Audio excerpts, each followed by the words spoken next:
हमारे YouTube channel Rajshri music CG को like, share और सब्सक्राइब करना बिल्कुल ना भूलें। ये रानी मोर, ए राजा मोर, कहाँ जाबी मोला नैना मार के।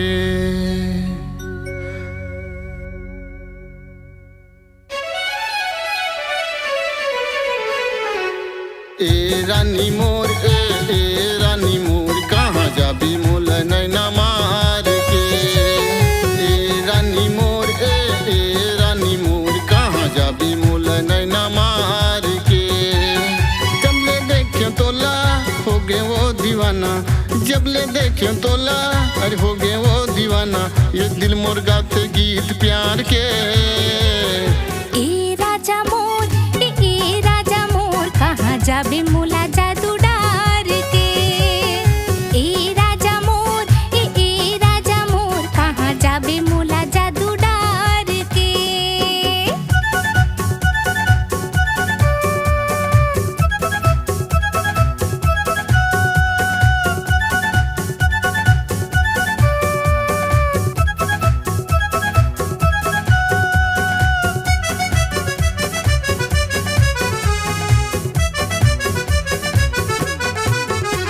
तोर कोयली सही बहना, तोर झील सरी नैना, मोहनी के जाल हावे वो, मोहनी के जाल हावे वो। लागे सरगी परी ते ये मोर सुंदरी ते, चेहरा कमाल हावे वो, चेहरा कमाल हावे वो। तोर माया मावो गोरी हो गे हाथ नैना, तोर माया मावो गोरी हो गे हाथ नैना। सिर तो का हथ क्रिया पार के। ए रानी मोर, ए रानी मोर, कहाँ जाबी मोल नैना मार के।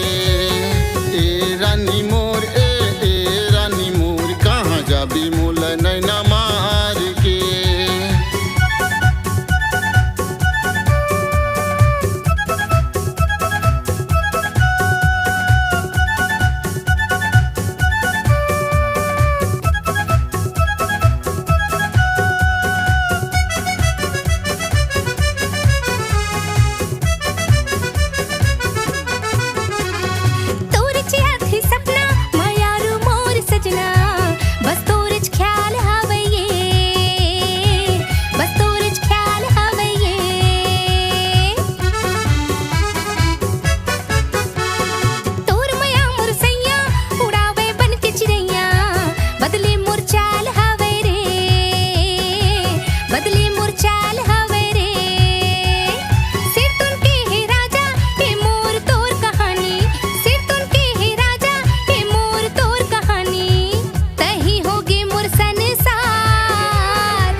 जाबे मोला जादू डार के।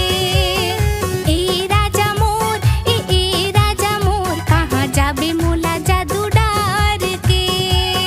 जब ले देखे तोला हो गए वो दीवाना, जब ले देखे तोला अरे हो गए वो दीवाना।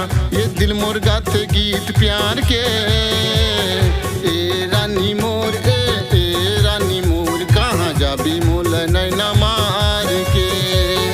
ए राजा मोर, ए राजा मोर, कहाँ जाबे मोला जादू डार के। कहाँ जाबी मोल नैना मार के। कहाँ जाबे मोला जादू डार के। कहाँ जाबी मोल नैना मार के। कहाँ जाबे मोला जादू डार के। अपने दिल की आवाज सुनने वाले, अपने आवाज से पहचान बनाने की ललक और अपना टैलेंट लोगों तक पहुंचाने के लिए आए राजश्री म्यूजिक स्टूडियो, जहां गाने और वीडियो की बेहतरीन रिकॉर्डिंग की जाती है। Rajshri music audio video recording studio, Birgaon, Raipur, Chhattisgarh. अधिक जानकारी के लिए कॉल करें 8085048130 और 7999776763 पर।